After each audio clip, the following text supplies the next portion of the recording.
Tonight, as part of the show, we're going to find out, is four-wheeling, is it a hobby?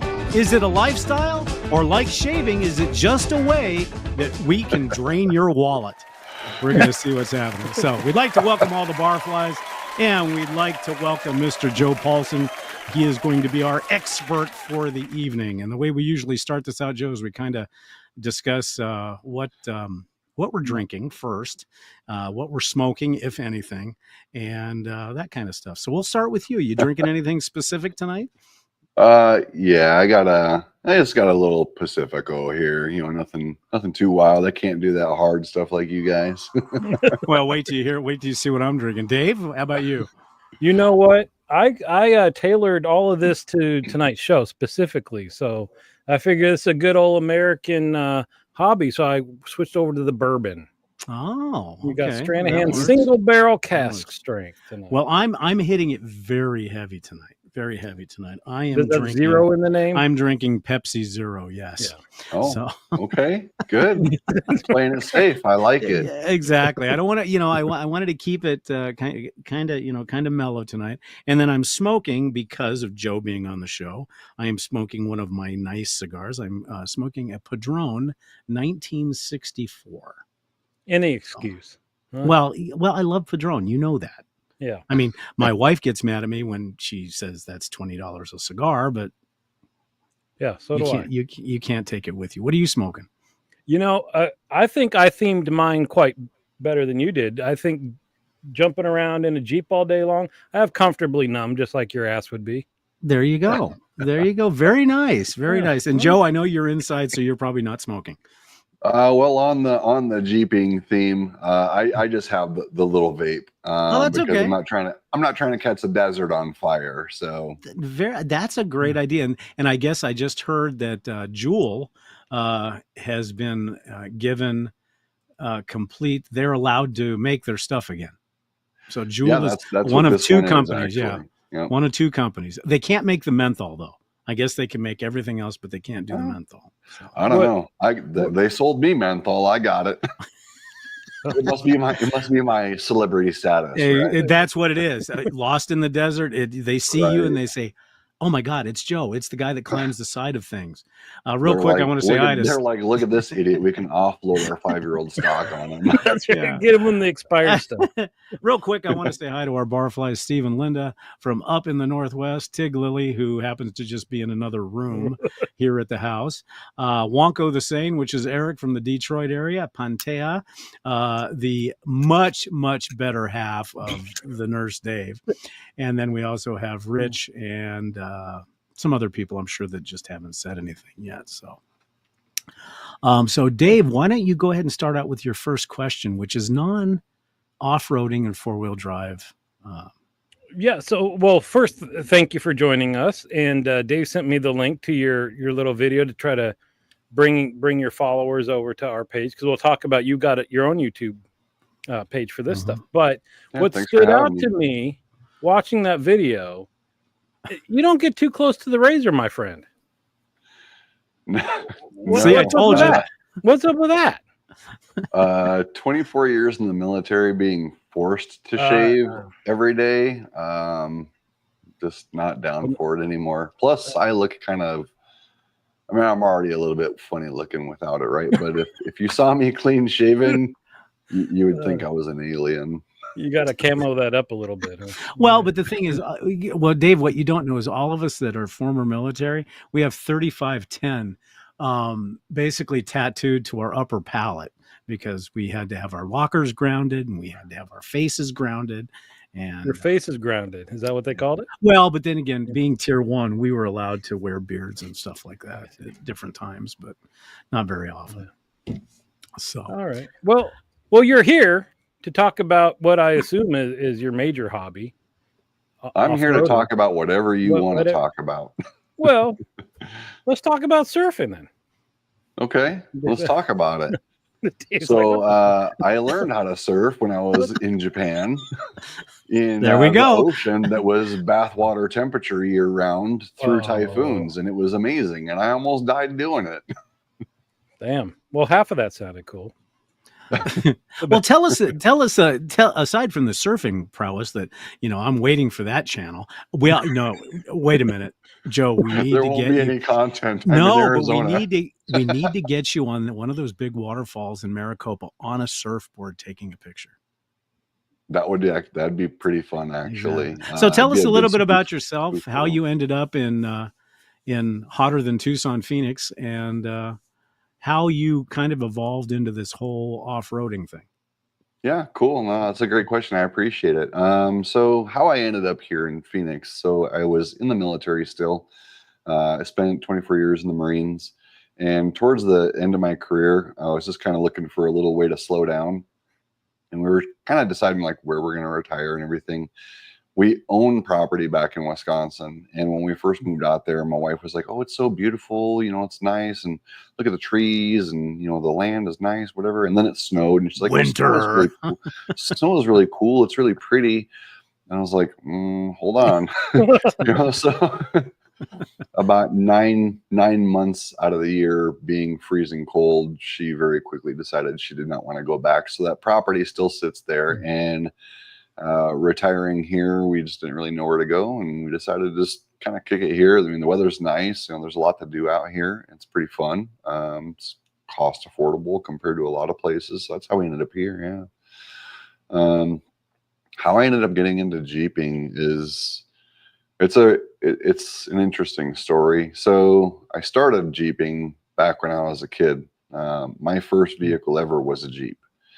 It was handed down to me from my mom, and I drove it until it literally blew up. And when it blew up, I was like, well, I'm a kid. Like, I don't got no money to fix this. So didn't fix it, didn't do anything with it. And then when I joined the military, I went straight over to Japan. I got really big into like street racing, drag racing, circuit racing, and rally racing. Wow. Most of those are not at all off-road relative, but the rally racing really appealed to me, like going 90, 100 miles an hour down dirty muddy roads with trees, just a meter or two to your sides. It was really fun, but super sketchy and dangerous. Came back stateside. Now we have space and more room to do things, and so I started getting into like side-by-sides and rock crawling out in Southern California in the Mojave Desert. That was really fun. And then out here in Arizona, it was like, wow, the trail density out here in Arizona is unlike anywhere else in the nation. Like, if you look at trail maps, you'll see like little pockets of trails here and there in some parts of the country. Moab is, a huge name that a lot of people know about. It's very common and popular. There you go, right? So, but if you look at a map of Arizona's trail network, the entire state is covered from border to border with trails. And I just couldn't let it go to waste. And so I started taking advantage of it and getting the Jeep out there. So you kind of mentioned, because it was, when I think of off-roading, I think of what you'd mentioned originally, going down a trail really fast and through the mud and all this stuff. And then rock crawling, which is then what you lower the pressure on your tires and you're going, it's like technical, right? Super slow and difficult. And so is that what you do now? Do you do both? I mix it up. The rock crawling appeals to me a lot more just because I've spent so much time going down like fast trails and stuff like that. And it's fun. Don't get me wrong. The scenery is still great and the challenge is still there. And sometimes you just want to relax and, take a chill vibe ride through, the wilderness. That's good too. But I got really hooked on the rock crawling because of the technicality, the challenge, and the sense of the accomplishment. Like when you clear something that you look at and think like, oh, you can't drive over that, and then you do it, it's I don't know, dude. It's like what do they call that? Dopamine, right? Like it's a hardcore dopamine hit to clear something that you look at and you think you can't get over. Well, and also the physical benefit of all of this is the fact that you really learn how to clench your sphincter. Yes. something that is just, it's people going out and they spend thousands of dollars on Kegel stuff.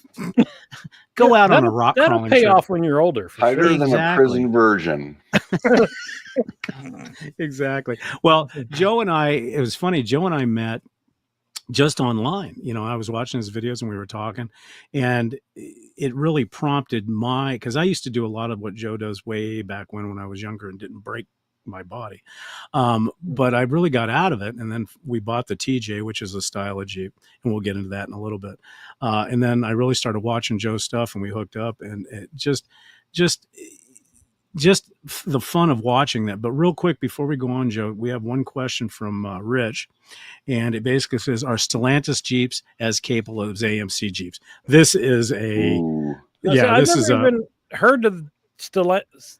Well, Stellantis, real quick, the history, the original Jeeps, 1941, they pretty much won, and my Bronco friends here are going to hate this, but they won the war.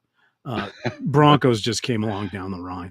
But AMC, I think AMC, well, you had Willys, and then you had the AMC, and then you had Mopar, Dodge. They owned Jeep for a while. And then Stellantis took Jeep, and they still own it. And Stellantis owns Fiat, Ferrari, Jeep. And Joe, jump in here if there's any other ones that I can think of. Dodge, Chrysler, Yeah. Ram. Really? They own everything that was Mopar, and a host of other foreign brands as well. And so I'll let you address that as far as Stellantis versus AMC versus Mopar. Because it's such a good question, and I love the question. And my first Jeep, like I said, was when I was a kid. It was a Wagoneer, the old Grand Wagoneer, 1982.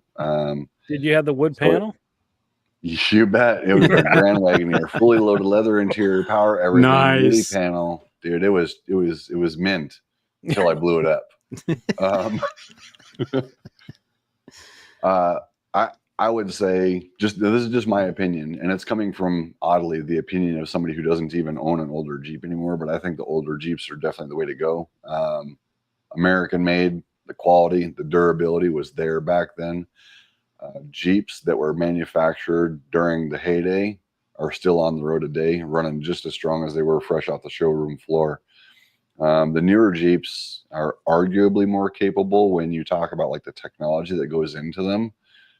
But it also leaves a lot of opportunity for breakage and malfunctions. And that's a major problem that's going on with Jeeps right now, is there's just too much going on with them. And they spend a lot of time in the shop over stuff that you pretty much need a professional to work on unless you're super tech savvy. Now, let me ask you, go ahead, Dave. I want to ask about the technology in the older Jeeps. Is that kind of like also a status thing among people in the hobby? Like if you have one that's more manual versus you hit the button to control your downhill speed, or what are you doing, Dave? Well, I have one of them. My TJ is one of those. No technology. 2006. It's all manual. I had to relearn how to roll up windows, that type of stuff. I did get the power windows in my JK, so I'm happy for that.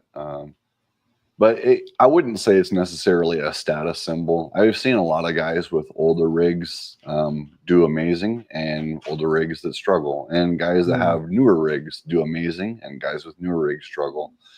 The biggest thing is the driver behind the wheel, and depending on the obstacle, if it's something that you need a spotter, the spotter is probably even more important than the driver, depending on what you're doing. Well, let me ask you a follow-up question to that, Joe. So you have two Jeeps. You have the JL, right, or the JK, which was the JK, yeah, the first of that started adding certain technologies, but it still has a lot of the history and the heritage of the older, whether it be the TJ, the CJ, whatever the case may be. But then you also have a Gladiator, which is pretty much the newest of all the technology. Pros, cons to each one. And the reason why I'm asking is because somebody here is listening, and I've been trying to talk her into getting a Gladiator. So, yeah, which is the best? Which is the best? That's such a subjective question. Say Gladiator. That's right. The Gladiator it's sick. Like, not gonna lie, It's an awesome vehicle. I love it. We originally got into it because we needed something that was bigger. I was driving a smaller Volkswagen, and with a growing family, it just wasn't cutting it for us. So we got the Gladiator, and right away it got put to use quite a bit. We used it to move. We used it to go and haul things home that we couldn't haul home in a regular vehicle. So like things like that were obviously very beneficial. And we got off-roading a little bit with it, which is kind of a side conversation, but I scared the missus a little bit too much on some of the local trails. She got a little bit sketched out looking at some of the drop-offs out the passenger side window and decided she didn't want to hang out with me anymore. So the Gladiator has pretty much been reserved for the daily now. Use it for stuff like that. And I do still take it on trails, but I don't take it on like the crazy, really technical trails anymore because it's pretty expensive and I don't want to destroy it. So in JK, that's the toy now. As a matter of fact, we have a picture. If I can get it to load here real quick, give me a minute here. There, I don't know why this is doing this. It's not allowing. Well, there it is. There it is. Yeah, so we see it. There's Joe's Gladiator. Dude, that tire's like half as tall as you are. That's huge. Now, that was a fun day out at Turkey Creek. That was your first. Was that your first group ride? Was it Turkey Creek or? No, the Terminator back in October of last year was the first group ride. Yeah, this one right here, right? Putting up right now. Yep. Now, did you buy the Gladiator like this, or is this after you built it up a little bit? I built it up a little bit. I didn't really know what I was doing. I didn't know anybody at the time in the local wheeling community because all of the off-roading that my son and I and occasionally my wife had done was all just like solo rides down plain dirt roads, up and down some hills and stuff, nothing crazy. I didn't have a network of friends. I didn't know what I was doing. So I built that up with what I thought was going to be sufficient to go to like that next level or whatever. And those boys, they brought me out the Terminator Trail, which is a lot of rocks. It's not a plain dirt road. And I found out some of the limitations of my build pretty quick, namely the steps that I put on the side of it. They did not stay on it after that trip. So what I'm going to do is, Joe, I'm going to, and Dave, unless you've got another question real quick, I was going to go ahead and start showing some of the pictures. Well, his background is his other Jeep then, is that right? Yes. Yeah, the JK, yeah. It's an older 2010 JK two-door. I wanted something that was smaller, shorter, cheaper, and easier to deal with. So let me ask this question, then you can go through the photos, because I'm curious, not knowing anything about this, that sucker's lifted up pretty high, which I get, needing suspension, but then you've got, your axle is still down across the wheels, which I'm confused as to why you raise the Jeep up so high, but your axle's still down here. And how does that Fantastic help? Question. So the background on how that Gladiator ended up going together the way that it currently is, I was doing a regular dirt trail in it one night. Well, what started off one day, I went up Mingus Mountain, which is up north near like Cottonwood, Jerome area. Mingus Mountain's a pretty simple plain trail. Pretty easy. I would say you could do it in really probably any kind of four-wheel drive vehicle that's capable and mechanically sound. Going up this trail, and it was a gorgeous, gorgeous trail. And I was noticing on the map as I was finishing the trail that I was really close to another trail called Smiley Rock. And it didn't have a very high rating for difficulty. So I was like, well, I'm really close to Smiley Rock. Let me hit that. Smiley Rock's not a trail that you should solo at all. And I was soloing it. It got dark really fast once I got onto the trail, and I beat the hell out of the bottom of the Gladiator. Like anywhere that there could have been a hit on a rock, got hit by a rock. So I put armor across the axles and differentials, lifted it up to get a little bit more ground clearance to get over some of those kinds of things. And that's kind of where we are now. Did you, on the Gladiator, you've got, is that a 4-inch lift on it? That is 6 inches, and I regret all 6 of them. Yeah. Really? Now your JK is what, 3 or 4? 3.5, I think. Okay. Yeah. Because mine, on like my background, that's a 4-inch lift, but I've got 35-inch tires on it. And that answers another answer to your question, Dave. When you put the larger tires on, if you look at the ground clearance, That that's gives- going to yeah. give you a little bit of height as well. Yeah. All right. But the one thing about Jeeps that is amazing is on the electronic versions, like on the picture we're showing now, and I believe your JK is the same way. You have automatic sway bar disconnects, so you can start to get the body of the Jeep will stay the same, but the flex will really flex when going through stuff. And I'm going to show a couple pictures here, and I'll let you, Joe. So this is Crown King. So I'll show that one. I'll let you kind of explain that one for us. Yeah, so Crown King is one of the local trails here in Arizona. It's part of the Jeep Badge of Honor program. If you buy a Jeep, you can get into this program where you just drop in your like name, email address, and a VIN for what you're driving, and you can go and collect badges from all over the country of trails that Jeep recognizes as places that they would like to see people get out and run. This one is here in Arizona, just a little bit north of Phoenix and a little bit south of Flagstaff. It's kind of like in the middle. It's potentially the most difficult of the Arizona Jeep Badge of Honor trails. And this obstacle is what they call the waterfall. There's no water on it right now, but when it rains, it gets the namesake that water will run down these rocks. This day that we went out, I have always wanted to go over the rock that you see my driver's side tire on, but I've never had the balls to do it. And this day that we went out, I was like, screw it, I'm going for it. Let's see if we can clear it. And we got it on the first try. I tried to drag a bunch of other dudes up it. Some of them I remember fell that off video.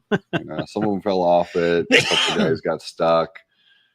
It was kind of dealer's choice on that one as to how it was going to go, but it was fun. Most people just go up the regular rock face, but I wanted to be different. Well, in looking at this picture, Joe, I know the answer to the question, but I'm sure some of the viewers and stuff that don't see that, the first thing they're going to say is when they look at you're on 3 wheels, are they saying, "Oh Lord, he's going to tip"? But there are, obviously you and I both know there are ways that you get up on wheels like that, but then knowing how to come off of it. And I'll let you explain that. Yeah. So my biggest focus on this obstacle when I was going up this was just tire placement specifically. I wasn't worried about speed. I wasn't worried about trying to look cool and get a good shot. I just was worried about tire placement because I've already seen this attempt go south with somebody before.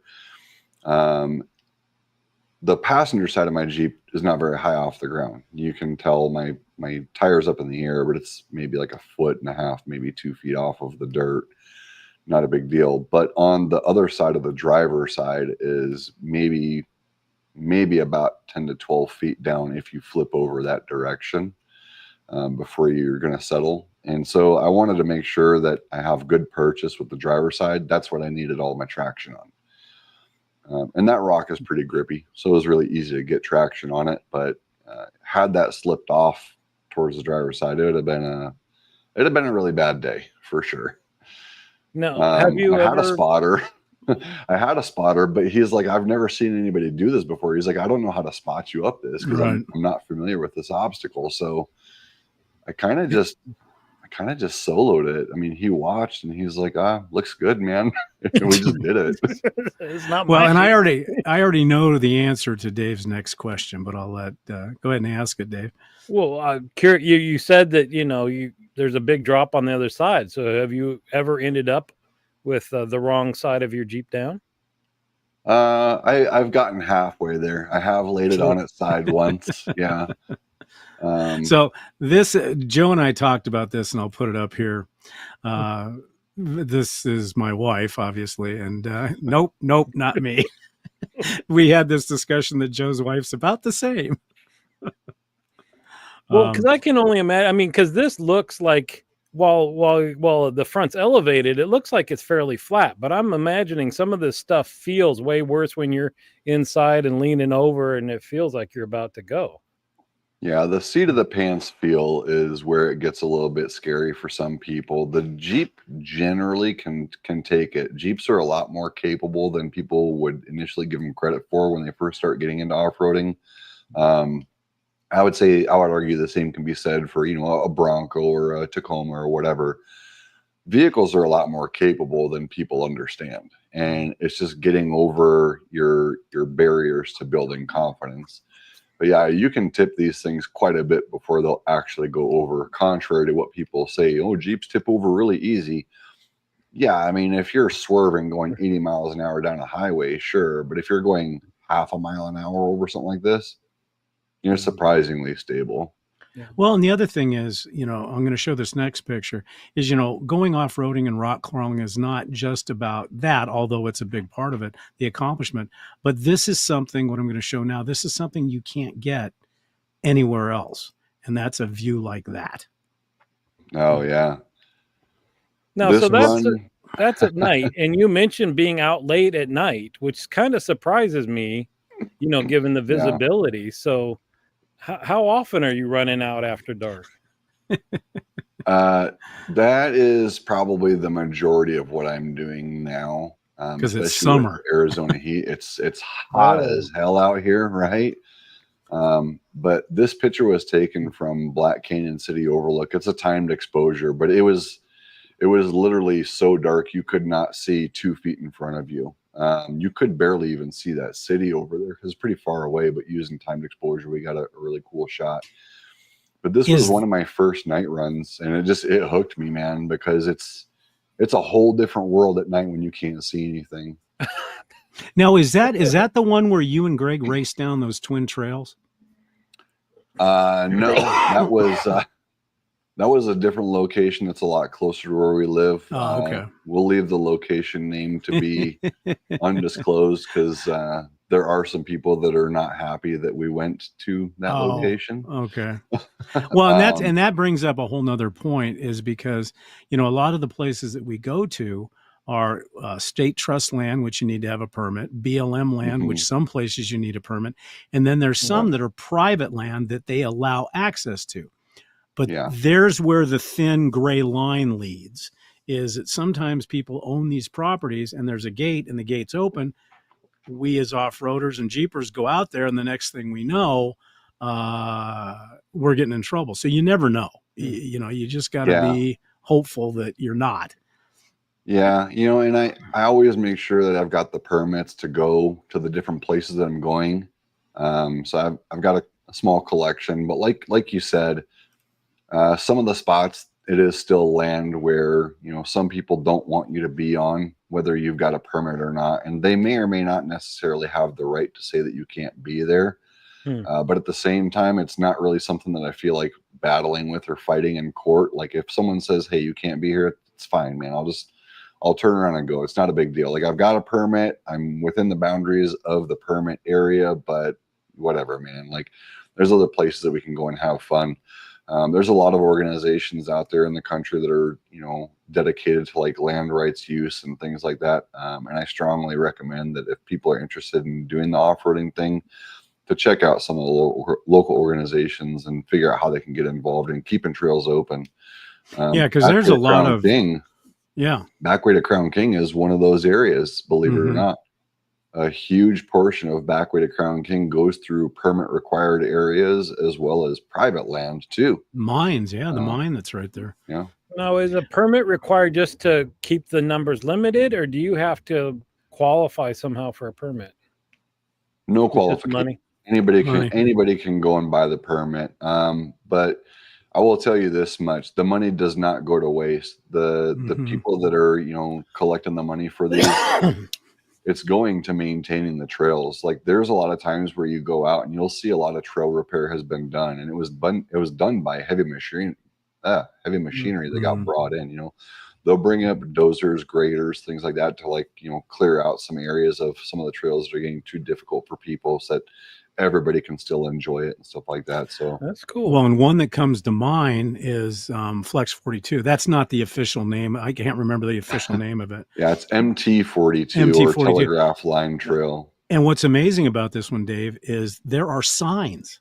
I mean, literally, there are signs that tell you what's coming.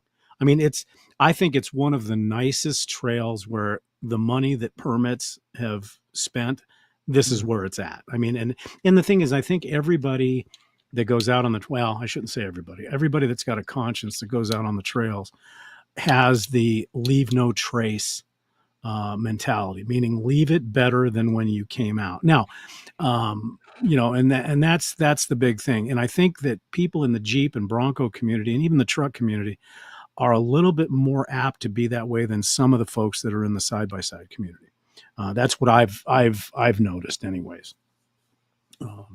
But here's another picture. We're just going to go through these pictures real quick. Joe, you can kind of tell us about this. This is Smasher Canyon. Yes. This was an epic moment. Smasher Canyon up by Cottonwood and what is it, Jerome, Cottonwood, and there's one other town there. I can't remember. It's a small town. But this trail was one that was described for the event to be pretty difficult with a high potential for body damage.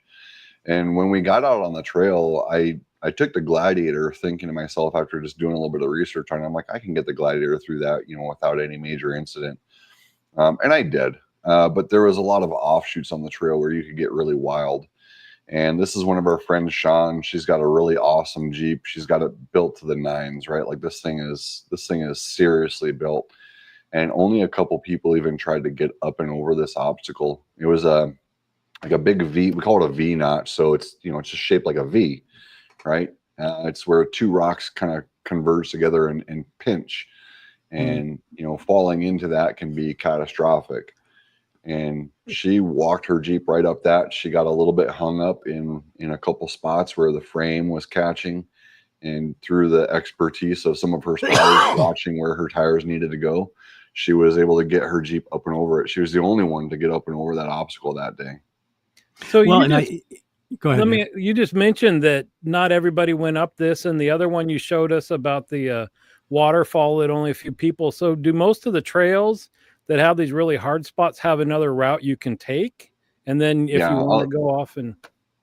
Yeah, a lot of trails, not all trails, but a lot of trails will have multiple options for some of the really difficult obstacles where you can do what we call bypass. You just drive right past it. Yeah, and the other thing is, we have been talking throughout this whole show about spotters, and I think that spotters don't always, because they're usually just friends of yours, or they have another Jeep and they get out of their Jeep. But I don't think the importance of spotters can be underestimated, because when you're at an angle like this, you're looking at sky and the tops of trees. You don't know unless you've walked the obstacle first. But even when you do that, you don't know. And having a spotter that knows the area and also knows which way to tell you.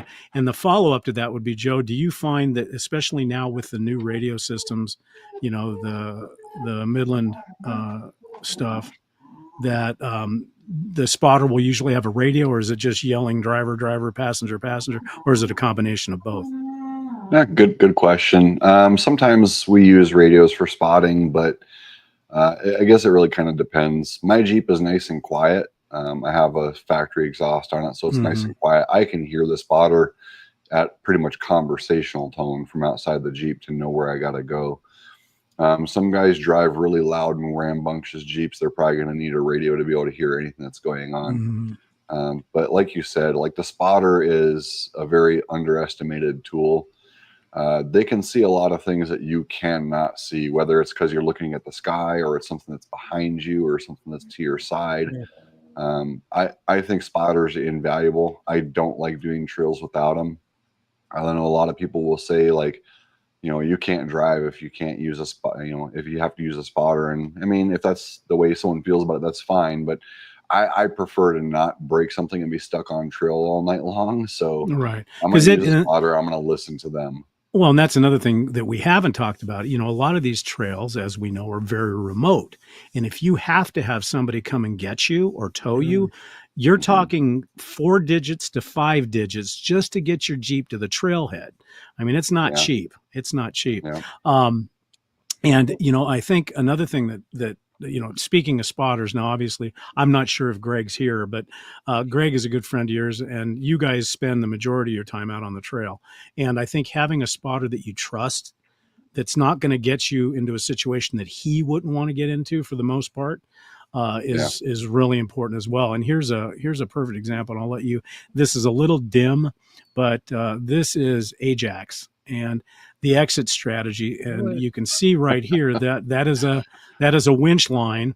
And I'll let you explain what happened here.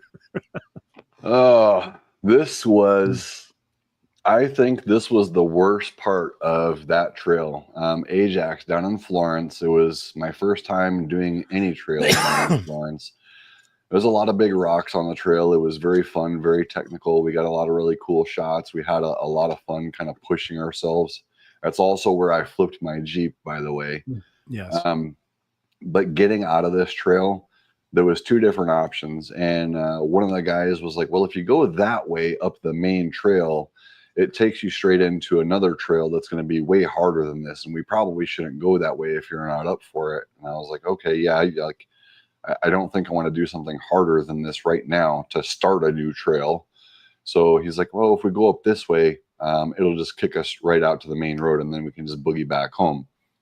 You can't tell in this picture how steep this hill is. It is absurdly steep. Like we were getting winded just walking up and down this hill back and forth. And it's covered in like really soft sand, a lot of loose, broken up rocks and everything. And just getting traction to get up this hill was quite the challenge. And one of our guys in a Gladiator, he just could not get over some of the rocks. He kept bottoming out just because of the center of gravity is longer, just couldn't get good purchase with the tires. So we had to stretch probably about 200 to 250 feet worth of winch line, tow straps, everything just to get him past that part so he could get up and out of here. It was about an hour or longer on this hill. Yeah, I'm going to shoot through Ajax real quick because we've got another one from Ajax as well. Well, then you're showing the number one reason for having the spotter. You get the photos. Yeah. Otherwise, you can't prove you did it. Yeah, someone's got to shoot photos and video, right? Yeah. Well, and you also notice, Dave, a lot of the guys have underlights on their chassis, and a lot of people say, oh, that's just to be cool. But when you think about going out at night, at least this is my opinion, Joe, you tell me if I'm wrong, it's also a fantastic way for the spotter to see what's going on under your Jeep. Yeah, those lights aren't for me. I don't care what my Jeep looks like. If you saw my Jeep up close in person, it's beat all to hell. I don't care what the Jeep looks like. Those lights are for my spotter, so he can tell me if a wheel or an axle or differential is too close to something that's going to cause me problems.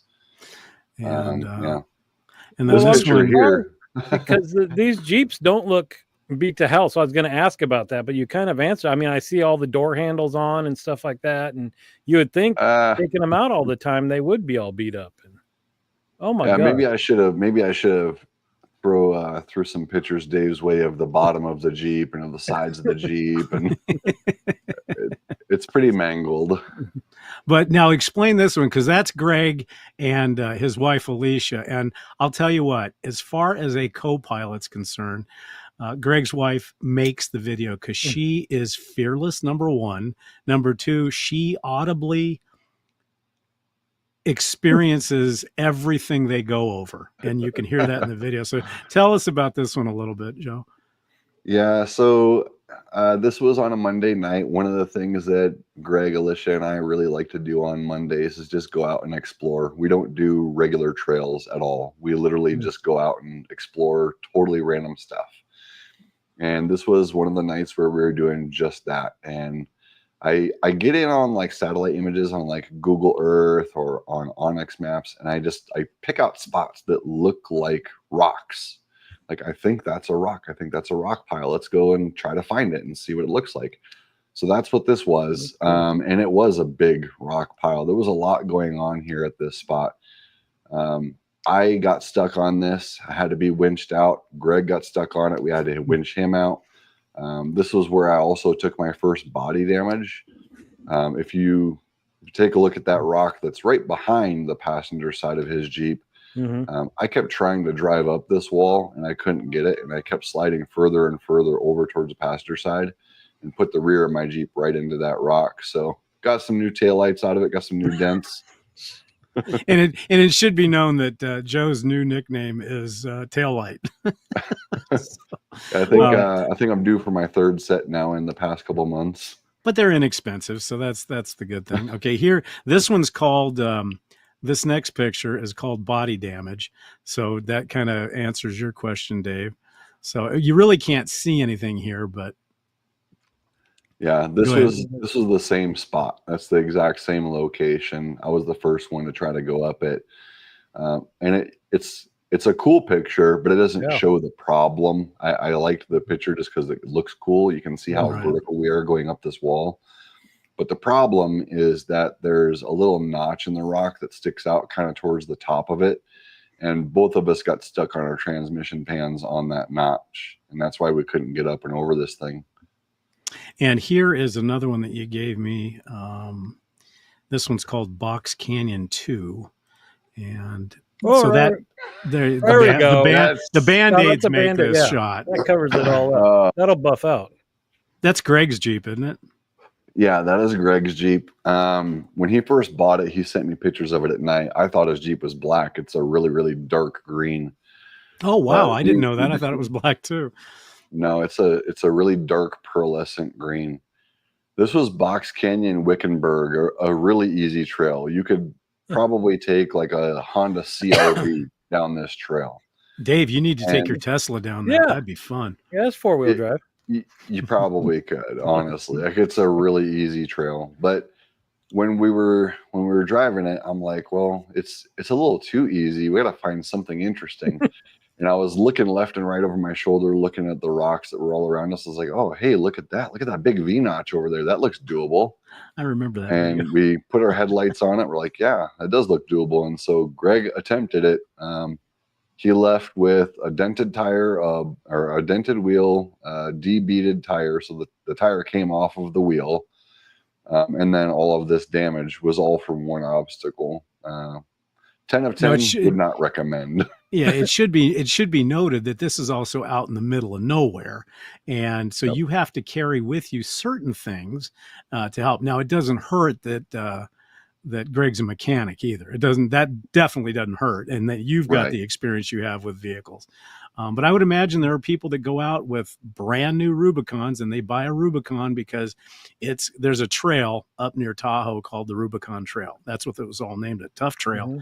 And I think a lot of people go out in stock Jeeps and they think that they're the most capable thing in the world. And then, and Jeeps aren't cheap anymore. The newer ones, the new Rubicon will go north of $70,000. Whoa. And so, I like the attitude that Joe had and I have. It's like, we're going to spend a little bit of money, but if we get pinstripe, like you can see on that's desert pinstripe. We're not looking for a show queen.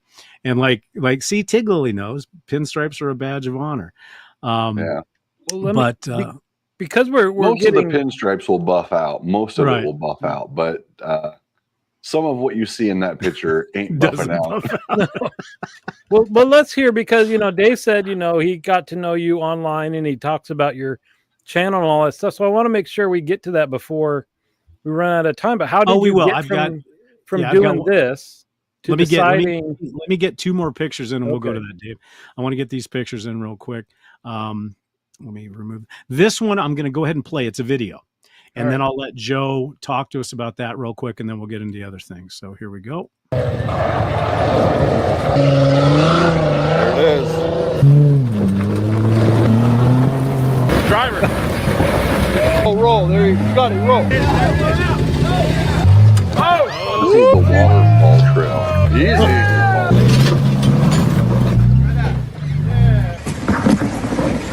Judgment Day. Yeah, that's not slow and easy a lot of that. It's Anaconda. Driver, just a little bit. Yep, now driver. You're out. Just keep on going. Popping cherries. Beginner run. Nope. Just called hung up on the rock. There it is. Passenger front's about to drop.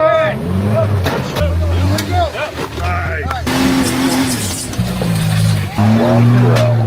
The only trail that had water on it is none. Tire. There it is. That's me on delicious. YouTube. Right there. That's the shot. A little more. There it is. Jeez. Stay on The it. Jeep Wave. Dude, I don't know how many times I thought Right there. what we were 2 watching there, you're wheels. gonna be Just going straight to over. past that wall. There's a lot of times that feel like you're gonna, yeah. I mean, it's just like like you're rolling the dice if you're gonna stay up or not.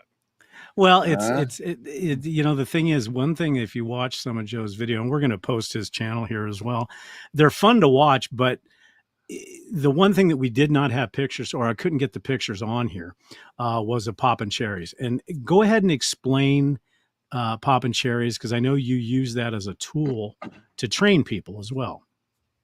Yeah.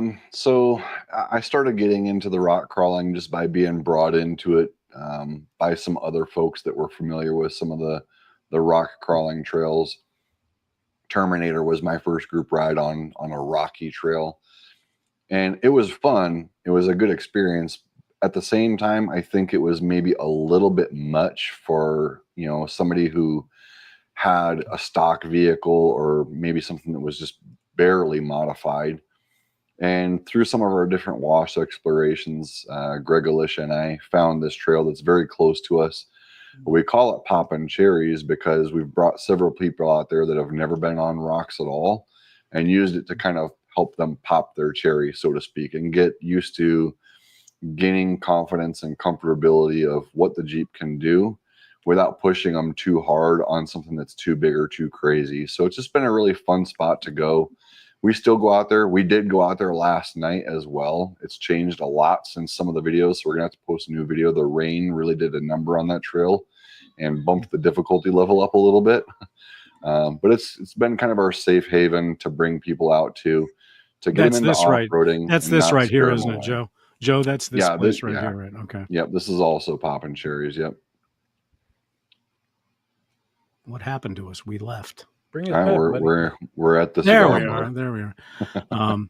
But and also, like on this page, on this picture right here, you get to some of these trails, and I know of at least 5 or 6.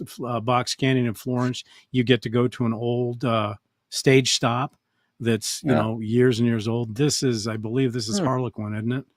This is I'm not sure how to say it. I think it's Harkahala. Yeah, not sure how you say it, but it's the it's a trail that goes up to the tallest peak in western Arizona. Can't remember the exact elevation, but I want to say it's just a little bit over 5,000 feet. Really cool spot. And then we found that little that homestead there when we were exploring some of the area, just a little bit off the trail. It was really cool. That's a good question from Eric. Are there any essential just in case items that you always make sure you keep on hand when you go out there? A big ass crescent wrench. You can fix it. You can fix a lot with a really big crescent wrench, whether it's tightening or a bolt, nut, loosening, adjusting things. It'll obviously help with that, with what you'd think the tool is designed for, but it can also help you bend things back to where they belong because of the grip and the leverage it provides. So I always keep a big ass crescent wrench. Something to put air in your tires with. Letting it out is easy, but a lot of people forget about putting it back in when they're done. So you don't want to be driving home on, low air pressure. And what Joe's talking about there real quick is there's a number of systems that you can purchase. Some of them are a single air compressor that are small that attach right to your battery. Then there's more advanced systems like Morflate. And I think there's one other one out of Colorado where you can actually lower all 4 tires and inflate all 4 tires at different parts of it. Because there's always going to be a place in the trail before you get out there where you can do all that. Yeah, for sure. So Dave, go ahead and ask. Basic maintenance. Keeping basic maintenance should hopefully help you reduce your need for tools. Not going alone, making sure you always go with people. Between the collective of people going on trail, you're bound to have all the tools you need with everybody. Yeah, well, Joe and I have talked about that. I'm very guilty of that. Well, you've got somebody you bring with you to yell at you all the time. So no, actually, you know what? Sharon is a very, very good spotter, and she's also very good at saying, nope, we're not going down that. So You bring along That's when you your have her sister. get out and shoot the pictures and video. I mean, Exactly. a Well- passenger that doesn't want to ride over the obstacles can still be a great photographer. Mhm. Well, but remember, basically, I'd be going up over an obstacle, and I'd say, "Where's my spotter?" And she's banging on some rocks, to get, to get the rocks out. So, Dave, go ahead and ask. You were before we showed the pictures you wanted to have. Yeah, what made you decide that you got to share your adventures with the world, and how did you get started in YouTube? That's the third time I've been asked that question today. Wow. Yeah. For me, it was really more just about finding an outlet to share how I got into it and kind of my progression through it, just to show other people that they can too. It's really fun to go and do this stuff. It's really fun to watch the stuff too, but there's a lot of people that watch it and they never try it because they don't think that they can. And I was stuck in that rut for a really long time. I'm like, I'll never be able to do those things that these badasses are doing. Like, that's just never going to be for me. I'm going to have to sink $150,000 into my Jeep before I could ever even look at something like that. And it's been like a process of just growth and commitment to, pushing myself. And I wanted to share that journey. And that's really kind of where my YouTube That's cool. kind of gained its identity. Like if you look at the description, I think it even says in the description, like, I don't claim to be an expert. I am not an expert. Do not watch this channel for advice. Just watch it so you can see what you can do and laugh along the way, pretty much. Well, and that's really how I got involved in it. But one thing that Joe, I hope I'm not overstepping here, that you probably wouldn't think about Joe is Joe was a pretty serious gamer. Yeah, I researched all that. Yeah. Yeah. There's about 500 videos missing from the channel now. Of you like live streaming your gaming and stuff? Yeah, I used to live stream video gaming for quite a while, and the live stream would automatically dump the streaming session onto the YouTube channel. And I didn't realize that it was dumping all of those videos onto YouTube at the same time. And so Leroy Jenkins. I was just doing some cleanup on the channel or whatever, like customizing the profile, or whatever. And it's like, you have like 700 some videos. I'm like, no, the hell I don't.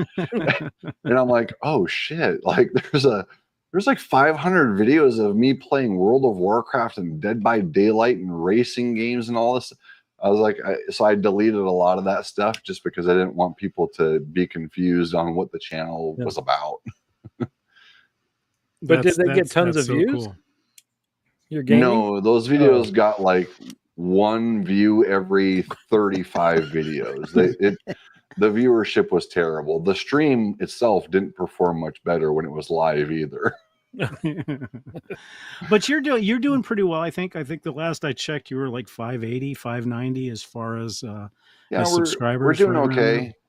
We're doing okay. That was another part of the questioning that came up in a conversation I was having with somebody earlier today, was like, what are the views like? What's the money like? Because you can make money off of YouTube. I believe you have to be at 500 before you can opt into monetization. I chose not to. I'm not doing this to make money. I'm doing it for the fun. I'm doing it for the community. And so the channel is going to stay unmonetized until it gets to a point where it needs to make money to sustain. Like, well, and I have to hire a crew. I was going to say one thing I would recommend is, and it's actually 1,000. Well, it's 500 now. When I started, it used to be 1,000. And I will say one thing, especially when you're doing niche videos, which, like, my shaving channel is a niche channel, my Rocks and Roads is a niche channel. But my shaving channel, which I think we're sitting at a little over 1,800 and so, but monetizing that, what it does, and this is something to think about, Joe, what it does is it helps pay for a little bit of your time, but it also helps pay to do more things. In other words, you can ask your people like you already do. And it does, you're not going to get, you're this type of niche product, whether it be shaving or whether it be Jeeps or whether it be rock hounding, is never going to get to the point where you're like the 1 million subscribers, where these people literally are making, they're making a living doing that. These guys are millionaires. Right. But it does help You know, like if somebody wants you to try a new trail, well, you got to think about the gas, you got to think about this, you got to think about that. And it helps. And I think people appreciate that. And then of course, in your case, I think that if you did like a membership thing where, you know, and it could be $1.99 a month, but over time, that helps you produce more videos. And that's entirely up to you. But just that's what I have found once I got to 1,000 is, you know, it helps. And people seem to be more engaged when they feel like they have a vested interest in that. That Dave, sense. can you put up at Rarity09 on YouTube? Because we obviously part of the show we want to hopefully get some people that will go over. And also one thing you can do, Joe, is after this show ends, I think tomorrow, if that's correct, Dave, you can actually copy the link and place it on your channel. And they can see, they can watch it and stuff like that. Real quick, because we're a little over on time, but I wanted to turn it over to the Barflies to see if is that spelled right? I think it is. Take that E out of there, but yeah, that's what I thought. Yeah. But if there's any questions from anybody out in the audience, and I hope, even though they may have not introduced themselves, I hope that some of your guys came and watched, or at least will watch it again. And I think, I don't know about you, Dave, but I think this is definitely something that we'd want to have Joe back again, because I think that we just basically tickled. Dude, just to watch that video again. That was well, insane. I can That did was I leave it up? Yeah, well, hell, let's watch it one more time. Yeah. And Joe, let me know. I mean, I really appreciate, I mean, you talk about advocacy for keeping the trails open and taking care of them and helping out new folks and all that. Have you reached a point where somebody's reached out to you from watching your videos and said, hey, how do I get started? Or can I meet up with you guys? Or I've had a lot of people reach out about wanting to get into wheeling. I haven't had anybody reach out to me about any trail advocacy stuff. We talked earlier about Flex 42 or MT42 Telegraph Line Trail. That trail was reopened after being repaired from a big fire that took place about, I'll say like 19, 20 years ago by the Tonto Recreation Alliance. And so I'm looking for something that's similar to that, that's not in the Tonto area, just because I don't live way over on that side of town. So I'm wanting to get some things going over on the West Valley or, you know, North Phoenix, where we can have the same kind of impact on the trails here and be good stewards to our community, keep them clean, keep people coming out, keep them maintained, and keep it legal. Cool. Yeah, hit the video again, Dave. Okay, give me a minute. I knew you were going to ask me that. If you want to mute it, we can, or turn the volume down. We can talk through it or something if there's questions. There's a few clips here. This is all from the Waterfall Trail. Driver. Roll. There he is. Got it. Roll. The recreation area. The trail is full of like really steep, water. Pretty fun trail. There you go. I'm sorry about that. I was trying to find the volume for it. Stay driver. But no, I mean, so I'm impressed that, you know, because I talked at the beginning about, you know, the really slow, super technical, but some of it's that, but most of this is not super slow, even when you're going through some pretty intense stuff. Yeah, I mean, it probably looks like you're going fast because the tires are spinning really fast, but you're still only going probably 5 miles an hour. So, do you have a dream spot to go to you haven't been to yet? I do want to do the Rubicon. It's what the Rubicon Jeep is named after. There's talks of doing it in August. Unfortunately, the dates that they're looking at are days that I work. So, your group? We want to get up there and do it, but I'm going to have to probably plan my own trip up there because piggybacking on other people's trails always ends up interfering with my work schedule. Well, and the thing is, and to explain a little bit more about the Rubicon Trail, there's an annual Jeep event, and I believe, and correct me if I'm wrong, Joe, I think it's about a week total, but you start the trail, and they do such a good job of that. They have spotters that they have at every single obstacle because they want everybody in a Jeep to do the Rubicon Trail. And it's amazing to watch. There's videos out there, just type in Rubicon Trail, and then there's a campsite where they have catered food. I mean, it's a pretty serious thing. Yeah. And that's on my bucket list too. I really want to do it because it's beautiful country and stuff like that. And but yeah, I mean, Arizona is, I would argue, and a lot of people will hate me for saying this, I would argue that the trails that are available in Arizona are better than Moab in a sense that they're so natural. They're so, they're not, because when you go to Moab, like Hell's Revenge, the beautiful sandstone is great, but it's got tire tracks everywhere, because it's a play area, and, but I think the Arizona trails are more raw and they're everywhere. I mean, like down here, we have tons of trails. Where Joe's at, we have tons of trails. In between us is probably what I would venture the Florence playground. I mean, you've got Ajax, Terminator, you've got Raymert Mine, you've got Box Canyon, you've got Jack Handle. I mean, there's so many. Highway to Hell. Yeah, I wasn't going to bring that up. I didn't want you to get too emotional about that. No, it was fun. They want to go back next weekend, so might take a PTO day and do a night trip there again. Yeah. So again, just one last time, any questions from the Barflies, or Dave, if you've got anything else, or Joe, do you have anything for us? We'll leave it to the crowd first, I think. Yeah. So are you going out almost every weekend doing this now? Oh my God. When the weather was cooler, this was like a 4 or 5 day a week thing. Yeah. Like I would go out Saturday day, Sunday day, and then like Monday night, probably Tuesday night, and one of the other nights of the weeks kind of scattered. But now that it's getting so hot, it's like a once a week thing because it's just brutal. You have a very understanding wife. She likes her peace and quiet, so and I'm kind of an idiot and a pain in the ass to deal with. Okay. Wow, you just got a real big nod, Joe, from my wife over here. She's like, "Go. I know it's 100 miles to get to where he's at, but go anyway." Yeah. It's like a day off for her too from dealing with my bullshit. Yeah, exactly. All right. Exactly. Understood. But Joe, I cannot thank you. Who is Aspirin Everly? Is that? That's my wife. Oh, it is. Oh, perfect. So now we see, and that's why you fit in so well with us, Joe, because I guarantee you that Tig Lily and Pantea are all doing this right now. Same thing. I want to get her out on trail so that we can go together. You and me can do the Jeeping thing and they can go do the rock thing because my wife is really into rocks too. Exactly. That would be perfect. But yeah, that's fun.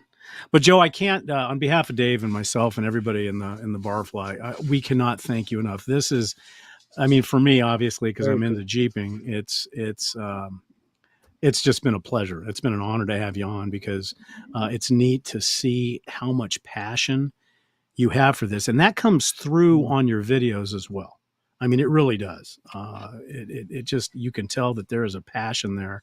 So this isn't a hobby. This isn't, this is a lifestyle. And of course it's a wallet draining thing, but that goes without saying. The wallet draining stopped when I stopped driving the Gladiator.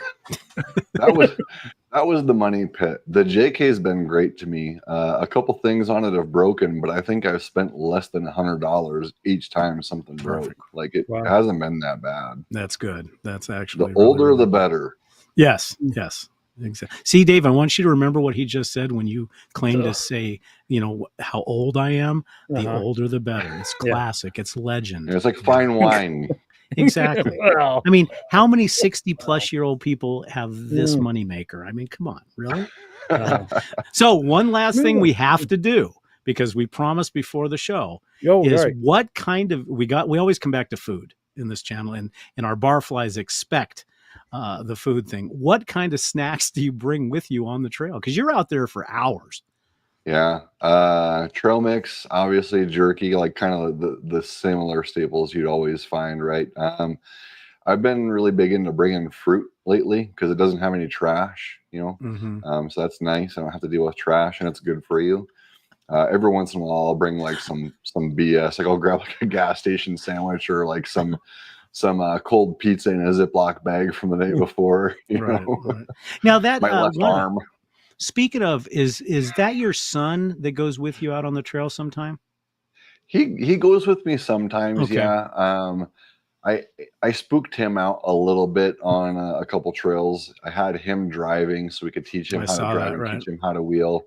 He got spooked out because it got a little bit too much for him. And then he kind of took a hiatus from it, but he's come back a few times lately. He's warming back up to it, but I don't want to break him off like I did before. So we're taking it easy, taking it chill, letting him decide what we're going to do so that he still has fun. Right. But that's good though. But you're passing it also along to the next group, because I think four-wheeling was real big when I was younger, and then it kind of faded away, and then it's coming back, I think, again, because people can realize that they can go out and have fun, aside from what they spend if they break something, but they can go out and have fun, get out in nature, and realize how beautiful the Southwest is, the desert. It's Definitely. just absolutely amazing. But anyhow, if there's not any other questions, we appreciate your time. We went a little bit over tonight because usually we try to stick to an hour.